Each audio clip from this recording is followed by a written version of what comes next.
She said that American soccer fans, most of them aren't smart. They don't know the game. They don't understand. Gio. That guy Gazpacho. Bournemouth can take a lame gorilla, okay? Right, did you know that Arsenal died? He's got me puzzled. Up the topies.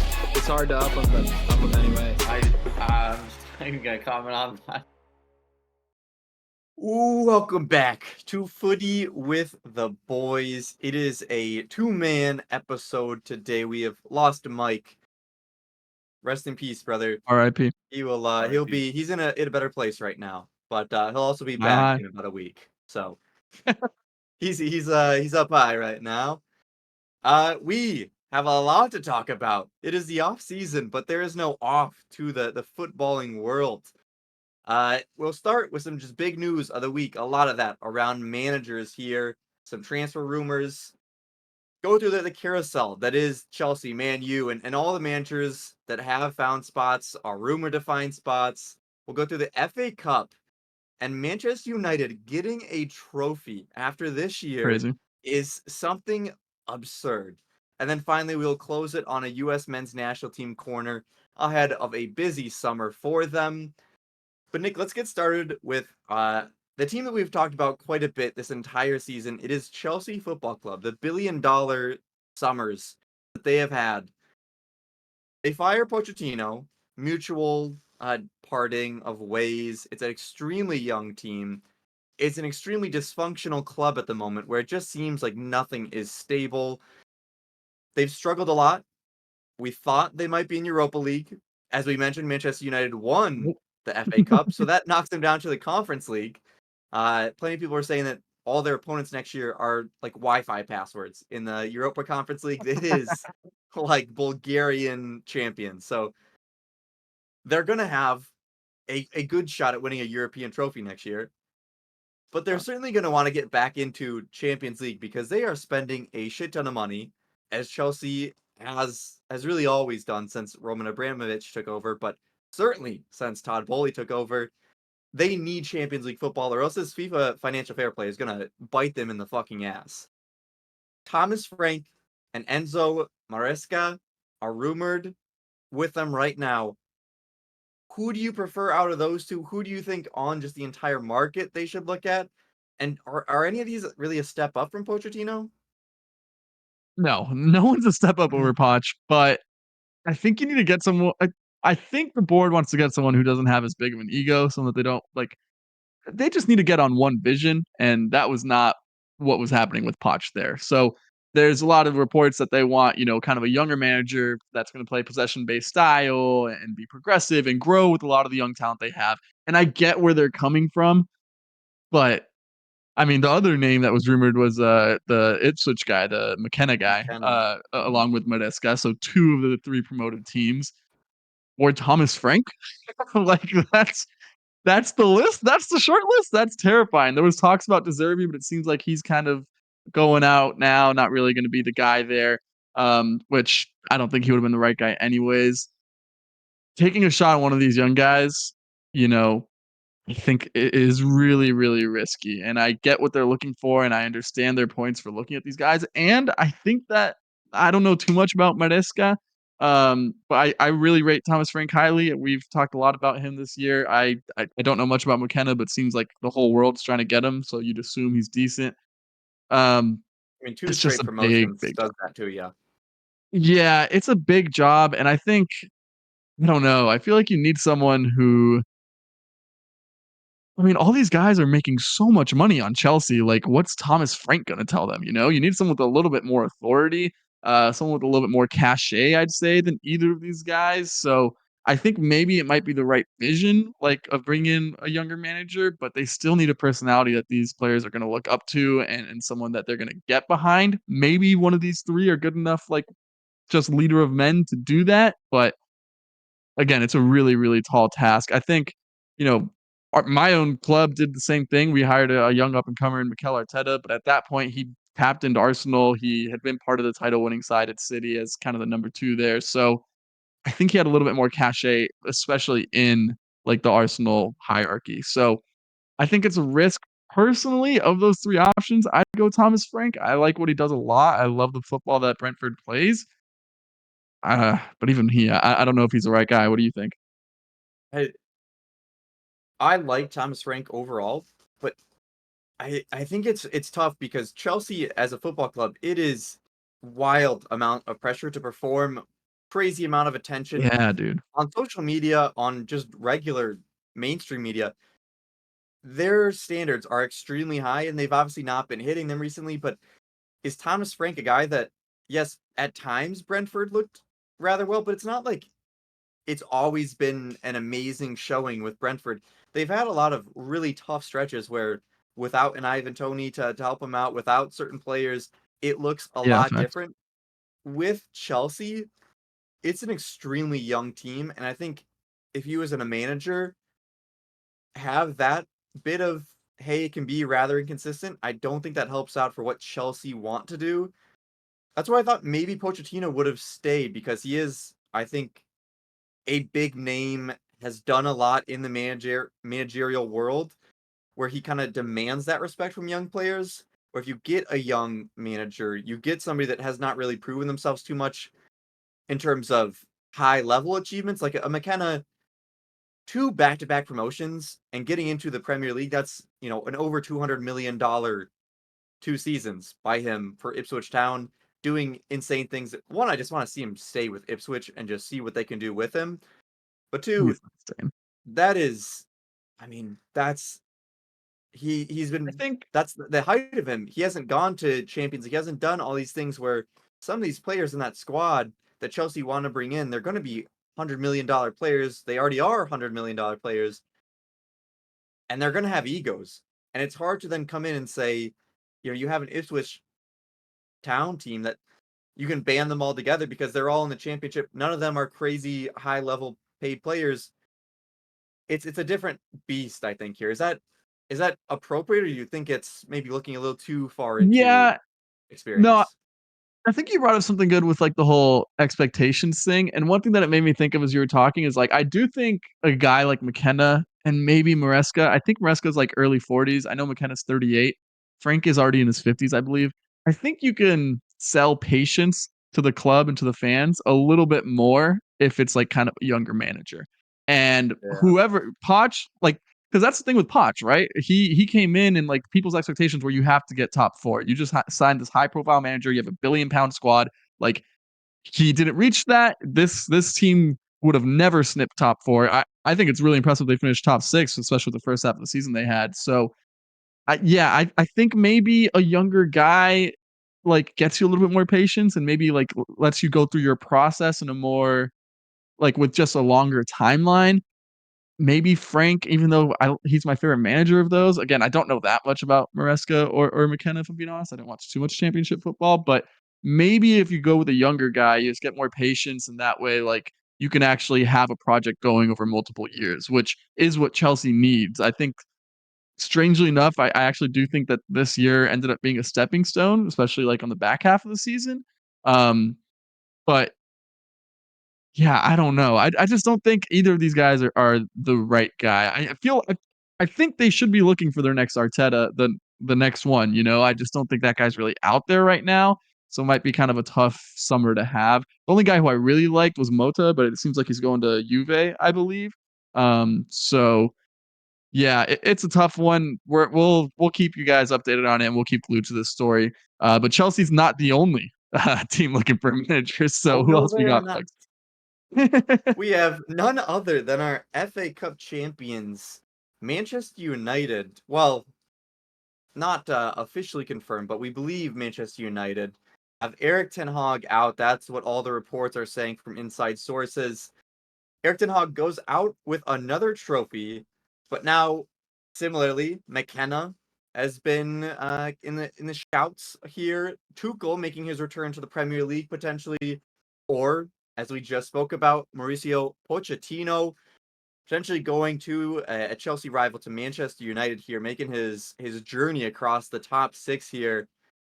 Nick, similarly, this is another position of massive pressure, even more pressure than what Chelsea is because of the much more decorated history and much longer history of Manchester United here.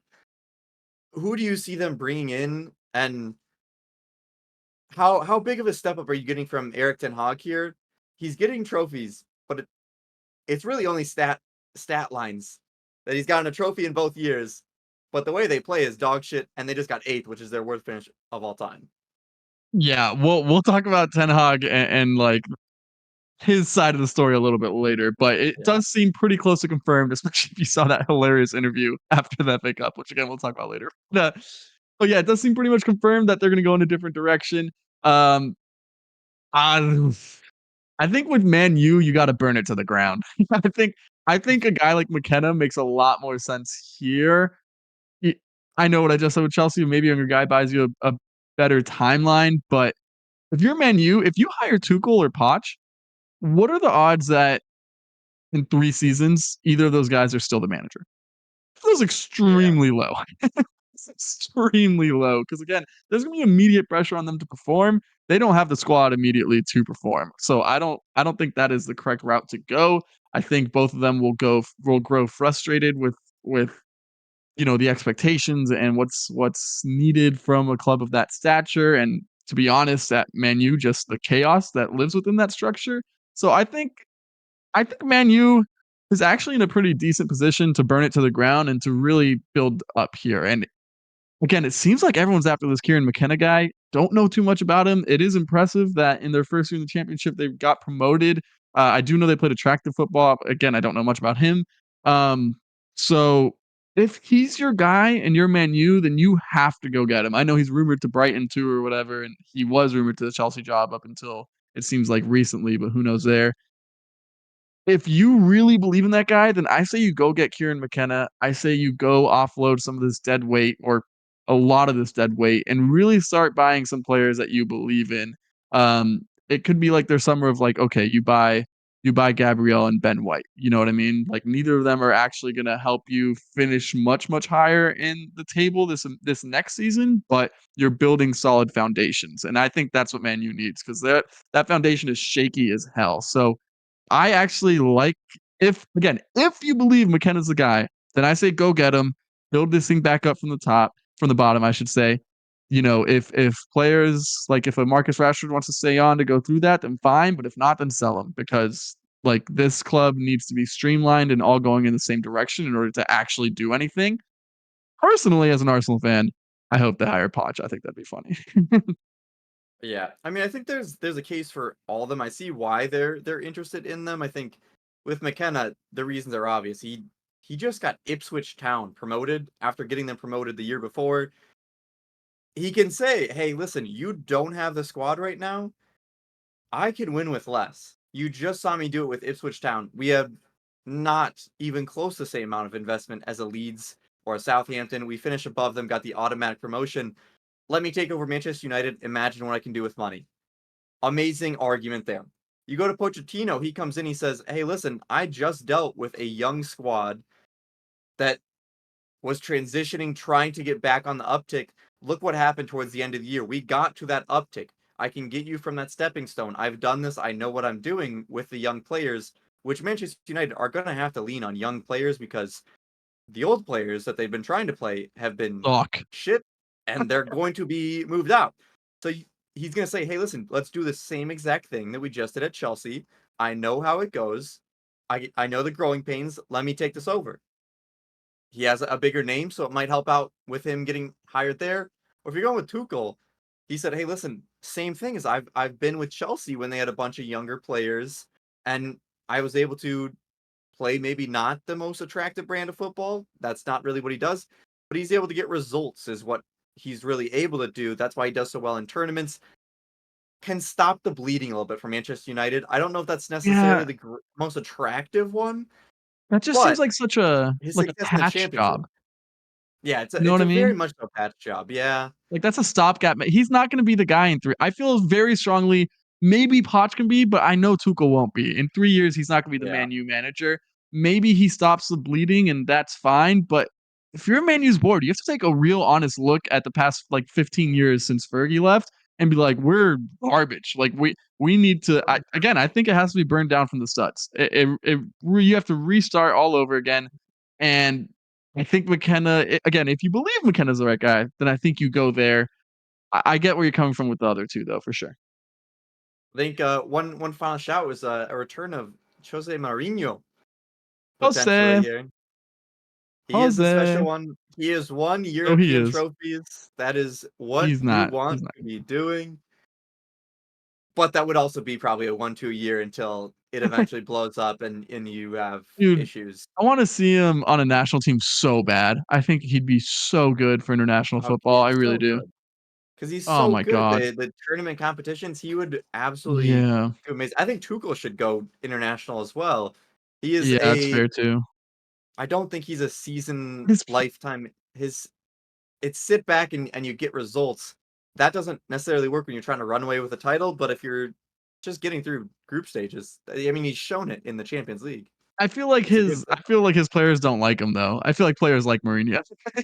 Like you Yeah, have to have some sort of likability if you're an international manager. yeah. Speaking of likability, Bayern Munich must have really liked Vincent Kompany because after being relegated with Burnley only better than a worst of all time Sheffield United, they have decided to hire him as their manager going forward. Nick, there's two sides to this because I think there's some potential there, and there's also a lot of question marks here. Bring us through what are the positives here for Bayern Munich of hiring Vincent Kompany. I know the immediate reaction is like, "What the fuck? Like, what is Yeah, happening?" Like, he just got relegated. How did he fail upwards that like, that significantly high? I think the world is looking. Every single club is looking for their Pep. I think that's a fair statement to make. Which rumors are he might be out next summer, but we'll get to that in a later episode, I'm sure. But uh, I think that it's tough. He played really attractive football in the championship. Let's not forget that. He couldn't very play good. that with he couldn't play that style with the squad, the talent levels he had in this league. He knew that, and so he turned to survival. It didn't work. I think that, you know, he is obviously a very cerebral player. Just look at the size of his head, enormous brain. But I think that he could be a guy who can implement that sort of really possession based and exciting football and be the next Pep, the next Arteta who I don't want to put those two on the same level, but people are definitely envying Arsenal's project right now. I think that he has a chance to do that. I don't know how big of a chance that actually is. He did just get relegated, so it feels crazy, but he was highly respected as a footballer. He was, managed Anderlecht, I believe it was part of the Belgium coaching staff for a while, came to Burnley and immediately got promotion in his first season playing attractive football. Again, I'm putting last year more down to the talent level than anything else. So I think there is reason, or let's put it like this. I think there is ways that you can talk yourself into this hire that if you're a Bayern Munich fan, you could say, okay, I actually do think this was the right decision. And I think that we're going in the right direction, especially when you look at that squad, which feels like it's trying to integrate a lot of their younger people. That Pavlovic kid is special. Musiala obviously is special, though rumors he might go to Madrid, but deal with that when it comes. I think he'll stay at least for another season or two. So there's gonna be kind of that turnover of the squad a little bit as some of their stars get older. Maybe now is the right time to go for that younger guy. Take your shot. You did just lose the league, so it's not like he's gonna have the absolute pinnacle of expectations as if they've just won their 15th in a row or whatever. Although the expectation still will be to win the league, obviously. So I don't hate it. I think I see their line of thinking pretty clearly. I think it's always going to be such a small percentage chance that it actually does work out when you're shooting for what you're shooting for in this case, like the stars, basically. But if you're gonna pick a guy to do it, it does feel like Company kind of has the correct lineage and has proven that he can play attractive football. Yeah, looking at I get all those pros. Looking at it from more of a negative side, you are Bayern Munich. I do think you want something a little bit more stable because you are that biggest team. When you're not winning the championships in Germany, you're not going to have that same draw. Bayern Munich doesn't have crazy money to spend. The amount of they spent on Harry Kane last summer, they do not do that almost ever. They never have big splash signings. They usually work off of getting free contracts or working within German teams to get them over there Yeah, because they they have signed the that best German draw players. Yeah. that they are always going to get trophies. They're always going to be in the Champions League. That is probably a big draw of why Harry Kane went there, is because he thought, okay, automatic trophies. I'm going to be Slick. playing for your shit. Did not happen out for him, but that is their kind of big draw. If you bring in a young manager like this, who, yes, has the experience in the Belgian league with Anderlecht, has experience in the Championship and now the Premier League, it didn't go well in the Premier League. And I do think that is somewhat down to just talent level. I don't think Burnley realistically can play or could have played that style in the Premier League. It was maybe Yeah. an oversight of Vincent Kompany. But you had Julian Nagelsmann, you had Hansi Flick, you had all these really good managers, and you went away from them because you have an extremely high standard, and they were still in first place, still winning all the titles, still winning everything, but you wanted higher and higher. Going to a young manager who's going to be kind of finding his way here in the German league, there's going to be, I'd imagine, some growing pains. I think obviously having the talent that he'll have and playing the system, it'll work out maybe easier than most places, but there's going to be growing pains. And I think it's going to cause a lot of upstir and a commotion if they're not immediately back to winning, because they kind of already went through their leash that they had last season, losing the title, not winning anything, not the DFB Pokal, not winning Champions League, not winning anything. So, Yeah.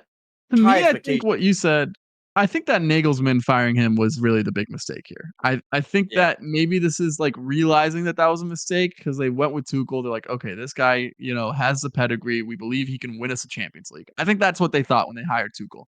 And then, they realized all the other pains that come with hiring one of these really big name guys. They said we don't really want to do it, and he didn't even win us anything. So I think they're like trying to recorrect to what they were trying to do with Nagelsmann.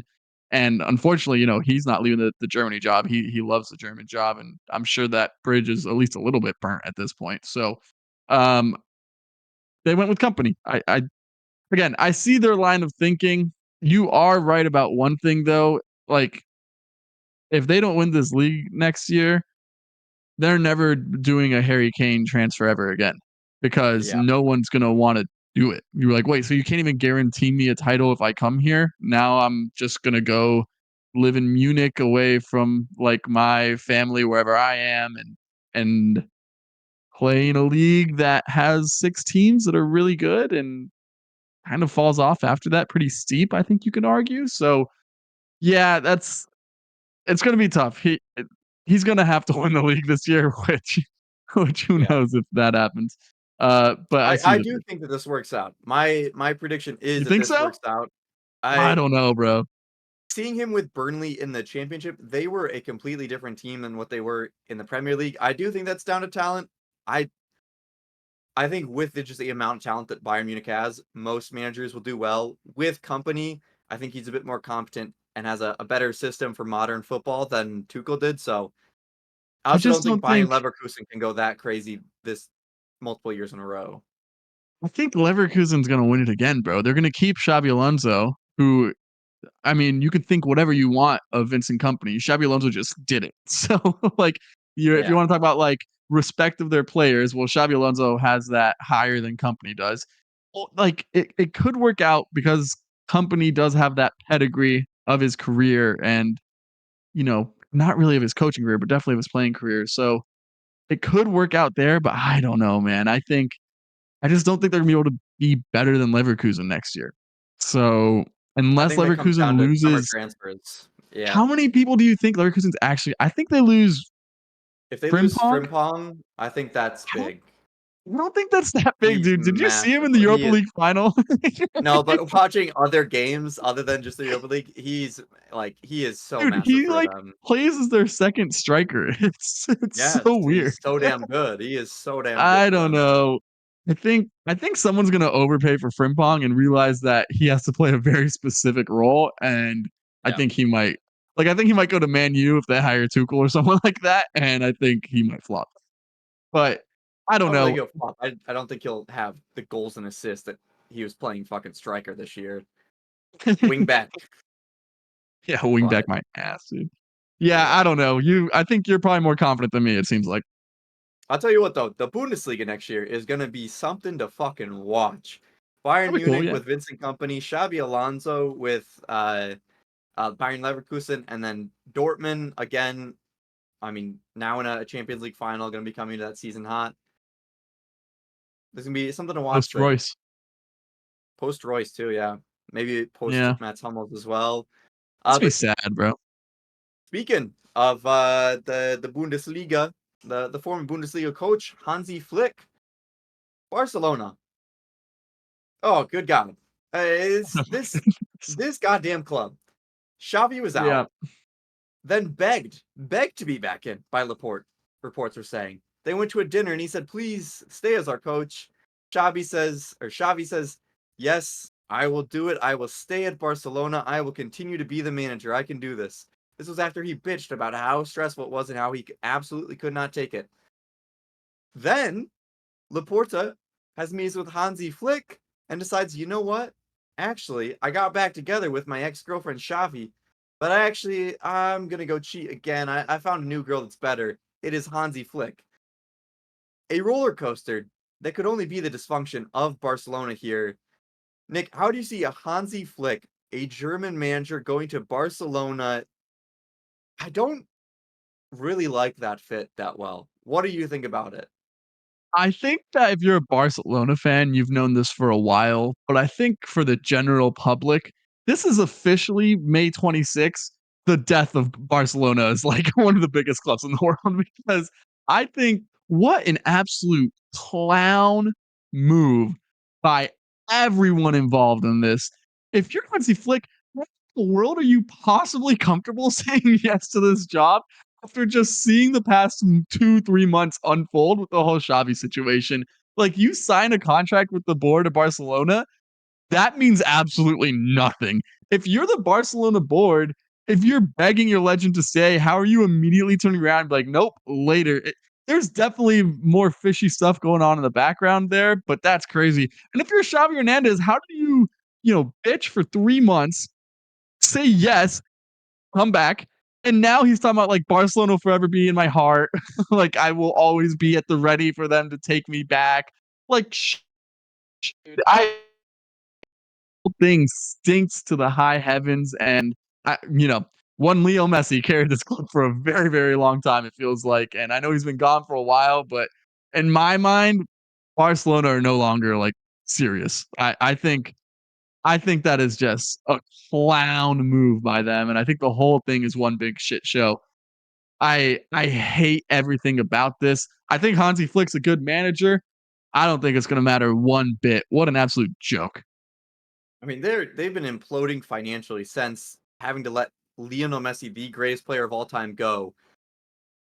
That part was just absolutely fucking absurd. That they had to let Leo Messi go. That's how bad they handled their finances. To let the greatest player of all time that wanted to play his entire career at your club leave the club is wild. And they haven't really taken a hint of picking it back around. They've pulled 50 different financial levers to keep them going, and La Liga's Oh, helped them out. levers. They sold like their stadium rights to Spotify. Like they have done so much shit. They have done so much to try and financially recover, financially do anything. But it just feels like Laporte just is running this club into the ground. And it is one of the most historic clubs of all time. But Real Madrid are investing in young talent that are extremely talented, transitioning them with legends on the field. They're on the up and up, potentially about to get Mbappe. I believe he's announcing it this week where he's going. Yeah. they are on the absolute highest trajectory possible of getting potentially the greatest player playing right now. And Barcelona are going absolutely the opposite way. They're going to have to sell off players, I think, to help financially. They just lost their manager that they begged to come back, and they're having they're having him pay, I believe it's a $15 million exit fee that they have to pay. Seriously. They're asking him to waive the 7.5 for him. Ridiculous.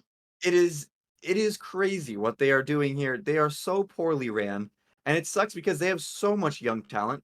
But Lamine Yamal played like 100 games already for them. Like, they are running him into the ground just like they ran Pedri into the ground. They're a just deeply, terribly ran club, and I don't think it changes anytime in the near future because Laporte's still going to be there, and it sucks to see because they are so good.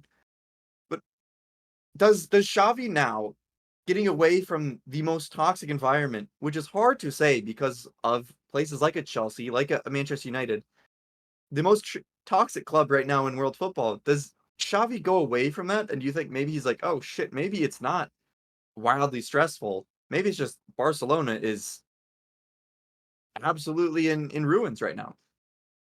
Yeah, I don't know. I don't know what's next for Xavi.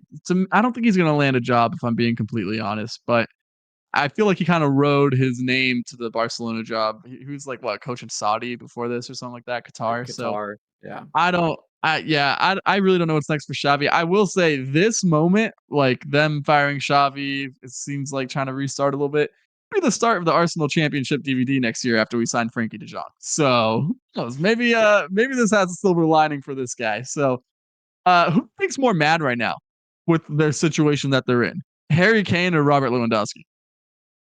Oh, Harry Kane. Bro just wanted a You think goddamn so? trophy. Robert I Lewandowski don't went know. to Barcelona. He said, like, all right, whatever. I think Hansi Flick, he knows him. He's going to be like, all right, same thing. Hopefully we can turn it around. Harry Kane's like, God fucking damn it. 11 years? We get a trophy every single year, and now nothing? Oh, I'd Yeah, be pissed. it feels like Lua is also like closer to being done. I don't think he's horrible, but Yeah. like he's definitely on a decline. So you might be right, but neither of them can be too happy with what's happened since they moved clubs. No. They've just got to be, yeah. That whole Yeah, and the generation of strikers, dumps. Benzema and Saudi, also not Yeah, happy.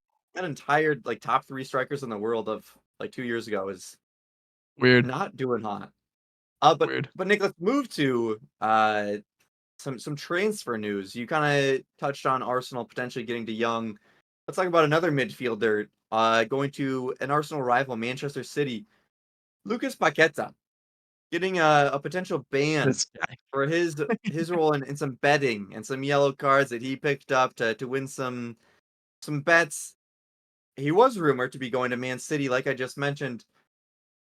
I would obviously think that this stands in the way of that. Why does Oh this yeah. not happen after they spend a shit ton of money on him and he can sit the bench with Mateus Nunes too? Who apparently is also rumored to be out this summer. Like Man City doesn't get enough crap for spending $60 million on that guy just for him to do nothing. Man, if only Gavardiol had also turned out to be bad, we could have really laughed at them. Yeah. But yeah, this one's crazy. The Paqueta news. Do wish there's no chance he's getting a transfer now. Man City will look elsewhere. Um, he's a baller. He really is. He's incredibly good in my opinion. So what a moron to just tank his career doing some bets, getting some intentional yellow cards. I mean, it feels like it could be like a lifetime ban. Like I don't know. I think that people were saying I haven't read too much into like the comparisons, but I've seen like articles that have been saying it's worse than the Tonali situation. It's worse than some of the other things that the Tony situation. Those guys each got a year. I think Tony maybe 18 months or something like that. But I maybe just a year for Tony, actually. This one seems like it's going to be more severe. It's really going to hurt West Ham. That's the one that hurts the most because even if you Yeah. lose your best player, you're going to get massive money. If you keep them, you can keep building with like some at least that front three of Bowen, Paqueta, and Kudus was nasty. If you get a striker in there, I thought they could have contended for top 6 next year. So this is going to set them back quite a bit.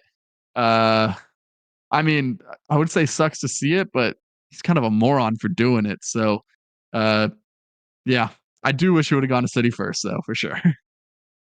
Yeah, but does this potentially help out City though, where they're going to the Definitely. negotiating table and they're saying, "Hey, there's a Oh, potential they're not ban going on to the sign table him, here." bro. They're not Yeah, but signing him. Man City is saying, "Hey, we don't really need him anyways. We have all the talent in the world. Let's sign him for like 20 million. So he's probably going to be banned for maybe a No, year, and then you save what 60 million on him." no, dude. Just You saying. think Newcastle would have signed Tonali if they knew what was going to happen? Like, No, no no, but shot. Tonali, I think Tonali, for the price you paid, it was 80 million. If AC Milan said 20 million and he might be banned, I think they'd say fuck it.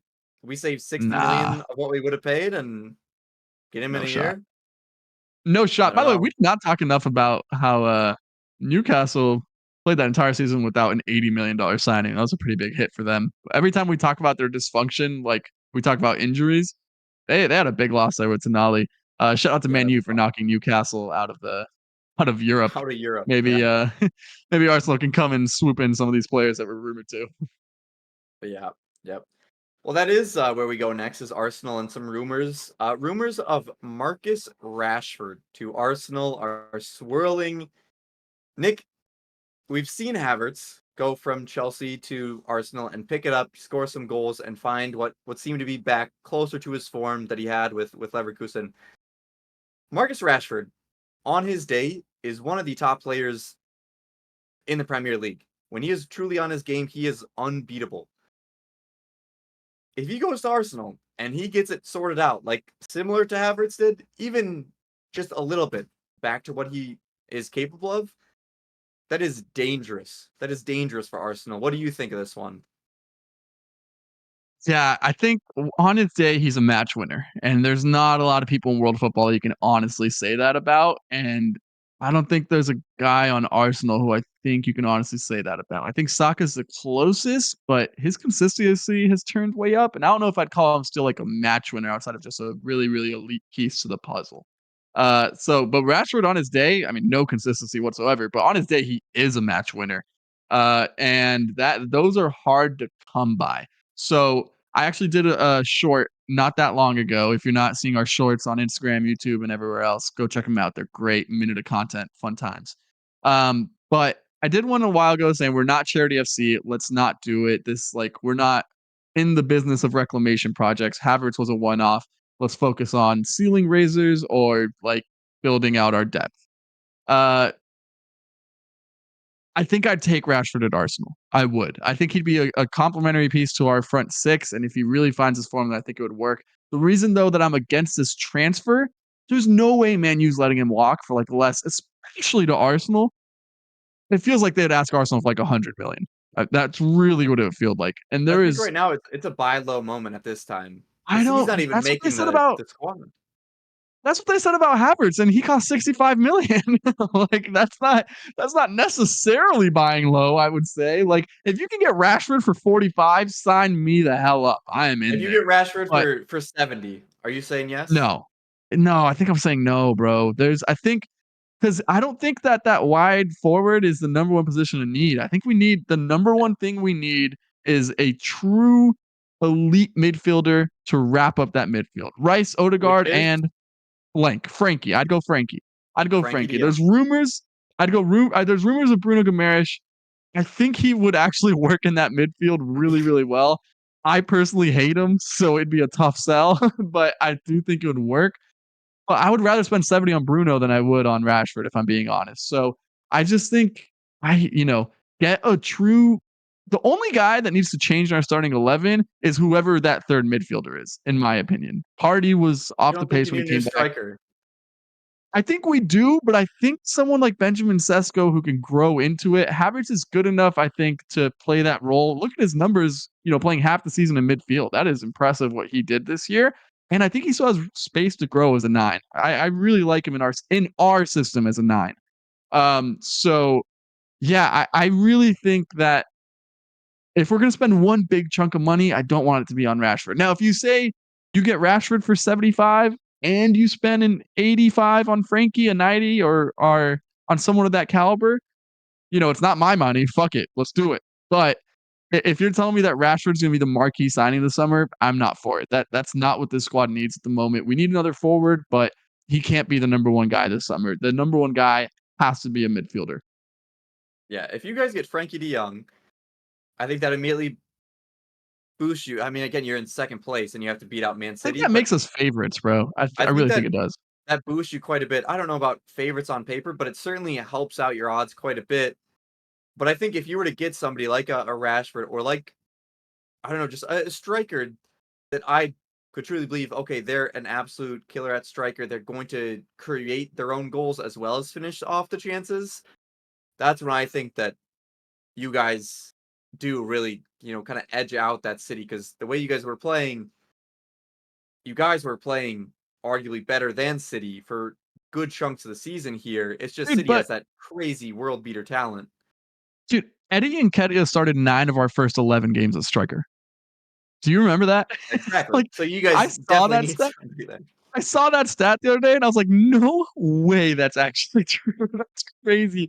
Havertz is such a big upgrade at the striker that I think he really did change their summer plans. Like, there's a lot less talks about like Tony, for example, this summer. There's a lot less talks about Gyökeres, the Lisbon striker this summer. Yeah.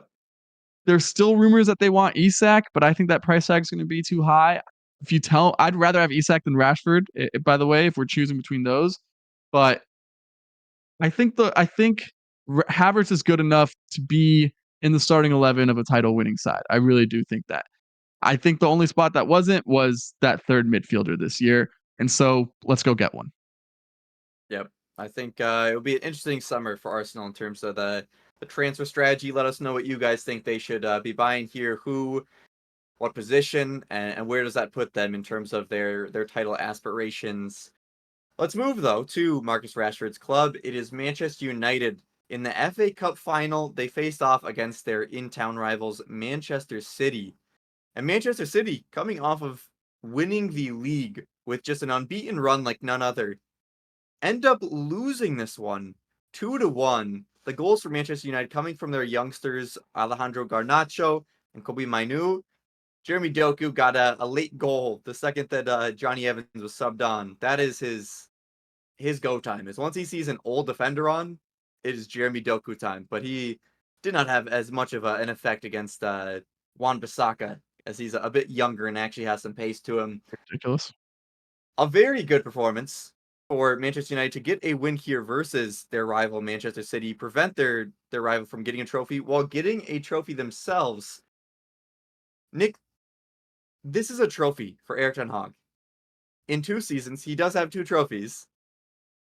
If you are a box score analyst, you would say he is a good manager. If you do not watch the actual way that they play, if you do not watch what is actually going on at Manchester United and how they're getting results, how they're playing, you would say, hey, this guy has gotten them into Europe. Or no, they're not in Europe. They They are. were Yeah, they are. Champions League. Oh, they They're are? in Europe. FA Cup winner goes to Europa. Oh, Europa. Yeah. Okay, yeah, that's exactly why they had to win Yeah. this one. So they're in Europa League, but they also have 2 trophies. Erik Ten Hag probably bringing that to the board and saying, hey, listen, I've won trophies. He did have a quote after the game saying that if they don't want me here, I'll go somewhere else that wants to win trophies because that's all I do. Alan Shearer after the game said, brother, you finished 8th. Oh, great There's, interview. there's just a lot of back and forth here. It's a trophy for Manchester United. It is such a weird season for them. They played so shit, so many games, looked terrible. They end up in Europa League and they end up with a trophy at the end of the day. What the hell happened here for Man City? Man City, no mentality, Rodri. You suck. I saw a lot of pictures circulating of them walking drunk out of a bar and being like, this was them the Yeah. week they had a cup final. That's pretty insane. Which I don't know if I'd go that far. They did just win the Premier League, but I mean, yikes. I think it is really, really bad from City. And what it showed me is I think Man U actually had to go at them. And I don't know how many teams actually did that in the title run in for City. I think this year, especially with the players they have, were I think won this title off of aura, if I'm being honest. Like teams just didn't want to have like an actual go with them. They just kind of chalked it up as a loss beforehand. I mean, we saw two teams literally flying kites the two games before Man City. So I think they're just able to win it based off the mentality, but not theirs, but of other teams. So this is a rivalry game, obviously, and anything can happen in those. Man, you knew that and said, "Fuck it, let's have a go." So they did, and they deserved to win. They were the better side that day. So sucks because City really was there to be had this year. I think our time is coming. If you're an Arsenal fan, shout out to Man U. And really quick, Phil Foden dropped an absolute stinker, and he Oh, won Player of all the the Season. Erling Haaland and Kevin De Bruyne, none of them Yeah, played well. no, yeah, De Bruyne had a horrible game. Maybe he ends up in San Diego. Rumors are, who knows? But I really think that I just want to stand by my take that I've been saying all season that Foden doesn't do it as consistent as Saka does, and I think we're gonna see that manifest itself this summer when Foden's holding bench in England. So again, still fantastic player, incredibly talented, and with a lot of space to grow. But player of the season was such a reach, I think. I think Foden will still be on the field. I think he'll be on the field with Saka in the Euros there, but I don't know, certainly man. a discourse has been brought up about Erling Haaland in finals. 0 goals in 5 finals. And certainly down the stretch there, he did miss some big opportunities. So Facts.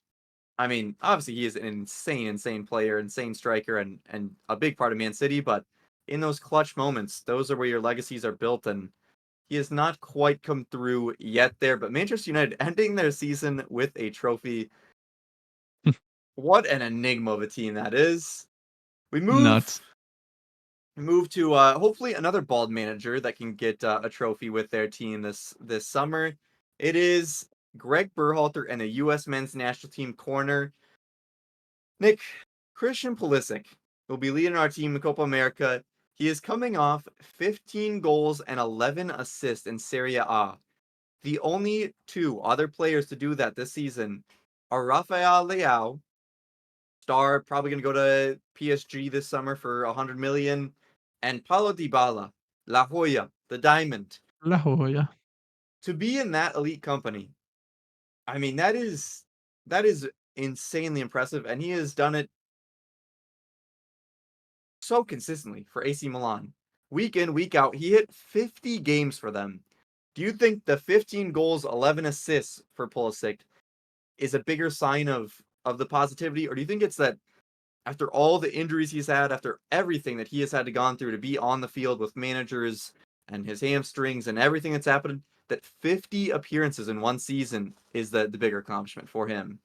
It's definitely the appearances by far, in my opinion. I don't think this changed anyone's opinion. Or okay, let's put it this way: this has not changed my opinion as to the quality of Christian Pulisic. I think all of us on this pod have been really strong believers of him through his struggles, and I think he's actually shown it pretty consistently for the U.S. men's national team. If I'm being completely honest, so it does not change. I don't think he got any better. I don't think he got worse. Like I don't. This didn't change my opinion as a quality football player.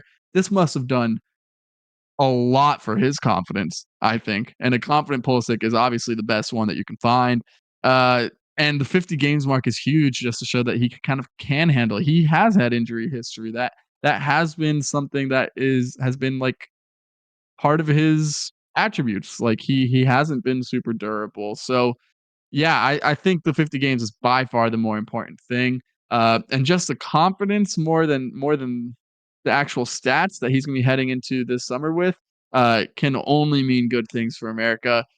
His only problem that he has is it's his manager. So Yeah. That is the one thing that might hold him back is just the way that the US team plays is not scoring many goals, and now going to be having a yeah, new manager at AC Milan, so we'll see what happens there with him and Musa getting a new manager as they wish Pioli be goodbye. Both of them saying some nice things on Instagram about their gaffer there. But yeah, I think Pulisic, these goals and assists are, you know, insane. Obviously, just Leao and Dybala hitting those numbers with him, but realistically, if he got the same amount of minutes, the crazy amount of minutes and starts that he has gotten, these were similar to those numbers that you could have extrapolate from his Premier League minutes. It was that he was not given his confidence from the managers. He was given small sub appearances. When he was able to start, he did well, like with Frank Lampard. So it was injuries and really sub appearance that held him back a lot. He has gotten that run of play 50 games. I saw that and I was like, holy shit, this man is injuries in his rear view, which is it was amazing to see, knock on wood. But yeah, Pulisic, an amazing season ended there in Serie A, coming into the summer with some high confidence. Also coming into the Copa America with some high confidence is Cameron Carter-Vickers, who just won the Scottish double with Celtic. So that back line, I mean, Cameron Carter-Vickers coming in off a double, Tim Ream coming off a start in his last game with Fulham, you'd hope. I mean, that's some confidence, I suppose. But mainly Chris Richards with Crystal Palace, the form that Crystal Palace team was in, boy's gonna be coming in with his head in the clouds. He's gonna be very high on himself and his abilities, the way he played down the stretch for them. And finally, Johnny, our potential starting 6 at Copa Johnny. America, just played against Real Madrid and Vinicius, scored a goal only for it to be called back for offsides. He has proven now, though, he shows up in big moments against big teams and against a player like Vinicius. Nick, do you think Johnny should be that starting 6? I mean, I love Tyler Adams, and the second he got on the field in Nations League, I was like, holy shit, he is a fucking dog. But Johnny has been, I mean, he's been nominated for Young Player of the Season, U23 Player of the Season in La Liga. He's constantly winning Man of the Match. He's doing so much stuff for them there at Real Betis. He's already been rumored to go to places like Barcelona, Atletico, all these huge clubs. I mean, you got to give him a shot, right? And it's against Southern American opposition. He's already played in Brazil. I am a huge Johnny fan. I think like again, I've said it in the past. The number 6 position is my favorite position in football to watch, to see how they can, like, the ones who do it at the highest level are so impressive to me. And he's not of that class, but he's a really, I think, actually like a really good one. And I think he's proving it pretty consistently. And I think he's just so calming in there, bro. I understand that. Why can't you play him alongside an Adams? Like, I don't know why that isn't an option. Why can't, and Adams probably won't get a lot of minutes this summer just because of the injury. It feels like he'll be managed, which Yeah. is probably the smart thing to do. But I can't, in my own head, when I'm putting together my starting 11, it just feels wrong to not include Johnny. If that means bumping out Musa, if that means bumping out a McKinney, if Reina's starting, I'd rather do that, if I'm being honest. I think that he needs to be the anchor of the midfield this summer. And, if it doesn't work out, then fine, you have other options. But game one, I'm putting Johnny out there and I'm saying, you know, establish some calm in us. Now, his biggest fault is that he is decently athletic, but he definitely isn't the runner that a lot of the other guys are that are in that midfield. But I think he's a maestro, man. He understands how to control the game, and that's such a hard thing to do. And it's definitely not a profile that anyone else has on the United States national team. So I don't know how you leave him out of that starting 11. I don't know. You definitely shouldn't fit him in anywhere else. So I don't know how you don't start him at that base 6. I think you have to. Well, here's what I've been thinking of the past few days. I think you mentioned it on our last pod, but I mean, Greg Berhalter mentioned Weston McKennie, Yunus Musa, Tim Weah, all his options at right back, but you said Tyler Adams potentially there. Why I'm are a we not huge talking about Adams that? at right back guy. Yeah. Tyler Adams at the right back. I understand that's probably a lot of running, but that right back position, if he can slide in a little bit and help out with possession, we know he's going to be a dog defending. You allow that midfield. It's already crowded with a whole lot of talent, with the Gio, with the Eunice, with a McKennie, with a Johnny. You allow more of those players on the field. I mean, I'm a big proponent of just get your best players on the field. And quite honestly, unless Scally comes out in one of these friendlies and really shows, oh shit, yeah, he's playing well, he's on his club form in the national team, He was which he so hasn't. bad. He was so And that's bad the in thing, Nations he League. hasn't shown it at the international level. And I Yeah. believe in Scally. He's a good player for club, and that's why it's so confusing why he's been kind of the exact opposite for national team. But if Tyler Adams, I have zero doubts that he'd be a dog at right back. You Oh allow yeah. then Johnny to be in there, or if not Johnny, you have a Yunus Musa and Weston McKennie double pivot, and you have Tyler Adams be able to push in there and play that support role, man, you're looking to have a lot of talent on the field there. Is that crazy though to think that he would take that amount Also, of load? no, dude. If you're bringing him, then you're bringing him that he's healthy, and if he's healthy, you Yeah. gotta play him, bro. So he's the captain. He's the leader of this squad. So I think you got to put him out there. And look at the competition you're gonna play.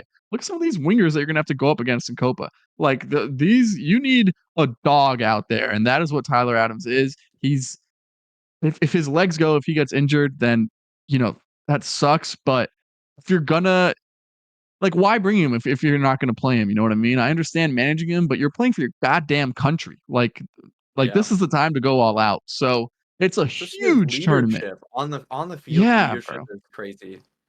I think, and fine, if you want to manage him, then let him play right back for 70 minutes, 60 minutes, even if you want, and then Yeah. bring Scally in after that once there's more Or tired legs and, less shift pressure on Weah Scally. back, put Haji right up. Yeah, Do things whatever like it is. that, But honestly. I love the idea of Adams at right back. I'm glad you're coming around to it. And I'll die on the hill that Johnny needs to start at the 6. Yeah, Johnny, I think just in these games where it's going to be super high pressure, that's just kind of what people are going to be doing to the U.S. team. I think, man, he just seems.